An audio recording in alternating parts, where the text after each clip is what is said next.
এখন আমাদের সময় খেকো একটা মেশিন বেরিয়েছে, আমি এটার নাম দিয়েছি সময় খোর। শব্দটা শুনতে অসুন্দর লাগে কিন্তু এক চরম বাস্তব। সময় খোর একটা মেশিন বেরিয়েছে, সময় খোর। চিনেননি মেশিনটা কি? মাশাআল্লাহ, আপনারা যে আমার চেয়ে স্মার্ট। মারহাবা। এই আমার মতো এই লোক, আপনাদের মতো সাধারণ মানুষ, পীর সাহেব, মুরিদ সাহেব, ইমাম সাহেব, মুসল্লি সাহেব, বাবা, সন্তান, হায় এমন কোন শ্রেণী নাই যার সময় এই মোবাইল খাচ্ছে, চইসে খায় ফেলতেছে আমার সময়। ভাই, আমাদের বড়রা বলে সময় নষ্ট করা এটা মৃত্যুর চেয়ে ভয়ঙ্কর। কেন?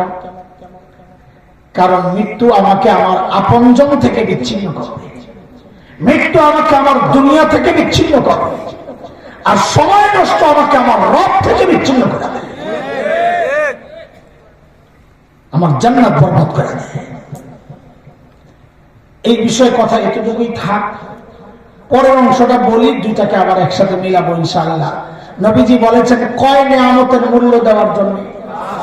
এক নম্বর আমার হায়াত, আমার জীবনের মূল্য দেওয়া। দুই নম্বর নবী বলেন শাবাবাকা ক্বাবলা হারামিক,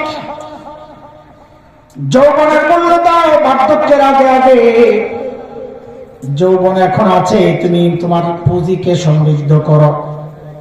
এরে আমার যুবক ভাই বন্ধুরা, যৌবনের শক্তি আছে, আমল করার ক্ষমতা আছে, করে নাও। একদিন আমল করতে মন চাইবে কিন্তু শরীর সাই দিবে না। ওই যে মসজিদে দেখো না লাইন ধরে পিছনে চেয়ার বসানো, যত দামি এলাকা মসজিদের চেয়ার তত বেশি। এলাকা যত দামি চেয়ারও ওখানে মানুষ বেশি রোগী। একটা উসিলা পাইছে আর কি, চেয়ারে বইয়া নামাজ পড়বো। সাপ সাপ সকালে দৌড়ায় 5 কিলো, মসজিদে যায় নামাজ পড়েছে। আমি এক নাম হইল মাহুর, কি মানে আমি দেখছি সকালে ব্যায়াম করে, বাজারে যায় সব করে, মসজিদ থেকে চেয়ারে নামাজ পড়ে হাঁটতে হাঁটতে রান্না পার্কে যায় ব্যায়াম করে। কিরে ভাই, আপনি চেয়ারে নামাজ পড়লেন? মাথায় ব্যথা, কোমরে ব্যথা। এটা তো হইল ভগ। কিন্তু কিছু অরিজিনাল রোগী আছে না, কোমর ব্যথা, হাঁটু ব্যথা, নামাজ পড়তে পারে না, সেজদা দিতে পারে না, আছে না? ওই মানুষটাকে জিজ্ঞেস করো, সে যে জমিনে কপাল লাগাইয়া সেজদা করতে পারে না, তার দিলের হালত। সেজদার মজা যদি কেউ বুঝে, তার তো কলিজা ছিঁড়ে দেওয়ার কথা। কারণ নবীজি সাল্লাল্লাহু আলাইহি ওয়াসাল্লাম বলেছেন, ইন্না ক্বারাবা মা ইয়াকুনুল আবদু মির রাব্বিহি ওয়া হুয়া সাজিদ। একজন বান্দা আল্লাহর সবচেয়ে নিকটে পৌঁছে যায়, আল্লাহর সবচেয়ে নৈকট্য লাভ করে কিসের মাধ্যমে? যখন সে সিজদায় লুটায়। সিজদায় গেল মানে বান্দা আল্লাহর সবচেয়ে কাছে চলে যায়। আল্লাহ, এই শোনো, তোমাদের যদি ভালো না লাগে তোমরা চলে যাও, কিন্তু দুষ্টামি হাসাহাসি করবো না। আমি কিন্তু একটু তেড়া মানুষ এই ধরনের বিষয়। যদি সবাই মনে করে যে আমরা চলে যাবো, যাবে, কোনো সমস্যা নেই। আমাদের তো এই দায় নাই যে সবাই জাবরে ধরে রাখতে।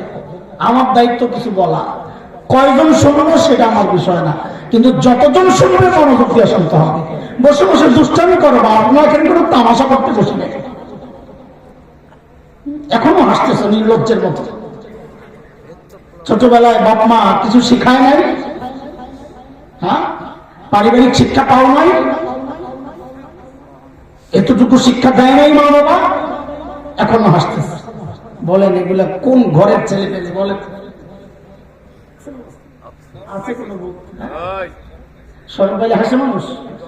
এই নতুন সিস্টেম শুনলাম। আপনাদের এলাকায় শরম পাইলে হাসে না? ঠিক আছে, তাহলে তার কিছু করার নাই। তা হাসো হাসো, শরম যদি পাই হাসো তো হাসো, ভালো করে হাসো। এটা আমার জানা ছিল না, এই ব্যাখ্যা একটা আসছে, মনে একটু সান্ত্বনা পাই। হাসতে থাকো, যৌবন চলে গেলে কান্নারও সময় পাইবে না। তাকায় দেখো, তাকায় দেখো, এই যে হাসান জামিলের দিকে তাকায় দেখো। একদিন তোমার চেয়ে তাগড়া ছিলাম, মাইকে মাল দৌড়াইছি, কেন? শরীরে শক্তি ছিল, কিন্তু এখন তো রাতে উঠতে চাই, মন তো চায়, কিন্তু শরীর তো সায় দেয় না। তিলাওয়াত করতে যাই, ঘুম চলে আসে। হারামে গেলে তাওয়াফ করতে মন চায়, একবার কইরাই আর তো করতে পারি না, শরীর সায় দেয় না। অথচ হায়াতের এমন একটা সময় গেছে, প্রতি নামাজের পর তাওয়াফ করতাম, একবার দুইবার না একাধিক তাওয়াফ করতাম, তাও শরীরে কিচ্ছু মনে হইত না। এই জন্য নবী বলেন, যুবক, এই যৌবন কিন্তু থাকবে না, থাকতে থাকতে ইবাদত করে না, একদিন তোমারও মন চাইবে, কিন্তু শরীর সায় দিবে না, কোমর সায় দিবে না। তখন কিন্তু আফসোস করবা, কিন্তু করার থাকবে না কিচ্ছু, করার থাকবে না কিচ্ছু। যা করার পুঁজি, যা বানানো, এখনই বানায় না, এখনই বানায়।